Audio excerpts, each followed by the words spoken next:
किसान मित्रों, अगर आपकी लहसुन की फसल 100 दिन या 100 दिन से पार हो चुकी है और फिर भी कंद का आकार नहीं बढ़ पा रहा है तो यकीनन लहसुन की फसल के अंदर थ्रिप्स और फफूंद जनित रोगों का प्रकोप हो चुका है। तो अब आपको सचेत हो जाना है, क्योंकि अभी आपकी लहसुन की फसल के अंदर एक एक दिन लहसुन के कंद के आकार को बढ़ाने या घटाने के लिए रिस्पॉन्सिबल होता है। नमस्कार किसान मित्रों, कात्यायनी ऑर्गेनिक्स के यूट्यूब चैनल में आपका स्वागत है। आज के वीडियो में हम बात करने वाले हैं लहसुन की फसल जब 100 दिन के आसपास आ जाती है तो उसमें कौन सी समस्याएं आती है जो सीधा सीधा पैदावार को कम कर देती है। तो वीडियो के लास्ट तक बने रहें, मैं आपको सारी जानकारी इस वीडियो के अंदर बताऊंगा और साथ ही में मैं आपको बताऊंगा कि लहसुन की फसल में अंतिम स्प्रे में आपको कौन से कीटनाशक और कौन से फफूंदीनाशक का छिड़काव करना चाहिए जिससे लहसुन के घातक से घातक रोगों को भी नियंत्रित किया जा सके और लहसुन की फसल में आने वाला सबसे घातक कीट थ्रिप्स को कैसे नियंत्रित किया जाए, ये भी पूरी जानकारी दूंगा। तो वीडियो को अंत तक जरूर देखें। लेकिन अगर अभी तक आपने कात्यायनी ऑर्गेनिक्स के यूट्यूब चैनल को सब्सक्राइब नहीं करा है तो नीचे दिए बटन पर क्लिक करके अभी कात्यायनी ऑर्गेनिक्स के यूट्यूब चैनल को सब्सक्राइब कर लें। किसान मित्रों, सबसे पहले बात करते हैं लहसुन की अवस्थाओं के बारे में।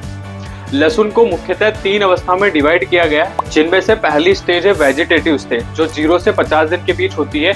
इस समय लहसुन का पौधा अपनी जड़ों, तनों और पत्तियों का निर्माण करता है, साथ ही में पौधा अपना ढांचा तैयार करता है। दूसरी स्टेज को रिप्रोडक्टिव स्टेज कहा जाता है, जो लगभग 50 से 90 दिन के बीच होती है और इस अवस्था पर हमें पौधे की वेजिटेटिव ग्रोथ को रोककर पौधे की सारी शक्ति को कंद विकास के लिए लगाना होता है। तो आपको ऐसे टोनिक या पीजीआर को प्रयोग में लेना है जिससे कि पौधे की वानस्पतिक वृद्धि कम हो और पौधे की सारी शक्ति कंद के बढ़ाव में लग सके। और लास्ट और तीसरी अवस्था होती है परिपक्वता। यह अवस्था फसल बुआई के लगभग 90 से 120 दिन के बीच में आती है।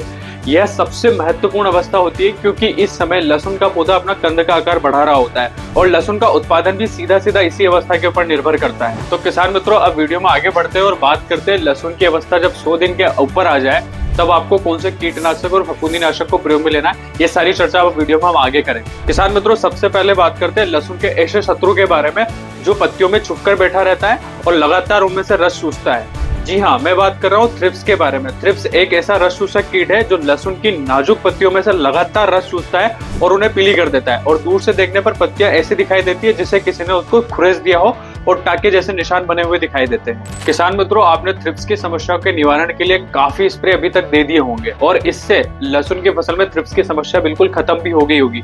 लेकिन थ्रिप्स एक ऐसा रस चूसक कीट है जिससे आप कितना भी स्प्रे दे दो, ये लहसुन की फसल के अंदर 15 से 20 दिन के अंदर वापस आने लगता है। तो अब आपको मैं बताने जा रहा हूँ लास्ट स्प्रे में आपको कौन सा कीटनाशक देना है जिससे कि लहसुन की फसल में थ्रिप्स की समस्या पूरी तरीके से खत्म हो जाए। जी हाँ किसान मित्रों, मैं बात कर रहा हूँ ब्रोफिनाल 8 के बारे में। इसकी आपको 17 ml की मात्रा प्रति एकड़ के हिसाब से छिड़काव में देना है। ये काफी हेवी टेक्निकल है जो थ्रिप्स के ऊपर लास्ट स्प्रे में दिया जाता है और अगर आप इसे खरीदना चाहते हैं तो नीचे दिए हुए लिंक पे क्लिक करके अभी घर बैठे ऑर्डर कर सकते हैं। किसान मित्रों, ये थी थ्रिप्स की संपूर्ण जानकारी। अब वीडियो में हम आगे बात करते हैं लहसुन की फसल को प्रभावित करने वाले फफूंद जनित रोगों के बारे में। लहसुन की फसल में सबसे घातक और सबसे खतरनाक रोग होता है बैंगनी धब्बा रोग और इसके अलावा एक और रोग आता है जिसे झुलसा रोग बोलते हैं। ये दोनों ही रोग लहसुन की फसल को सबसे ज्यादा प्रभावित करते हैं और इसके नियंत्रण के लिए आपको एजोक्सोस्ट्रोबिन प्लस टेबुकोनाजोल को 200 ml प्रति एकड़ के हिसाब से छिड़काव में देना है। और अगर आप इस दवाई को घर बैठे मंगवाना चाहते हैं तो इसे भी आप नीचे दिए हुए लिंक से ऑर्डर कर सकते हैं। तो किसान मित्रों, ये थे थ्रिप्स और फफूंद जनित रोगों को नियंत्रित करने वाली कुछ दवाइयां। अब हम वीडियो में आगे बढ़ते हैं और बात करते हैं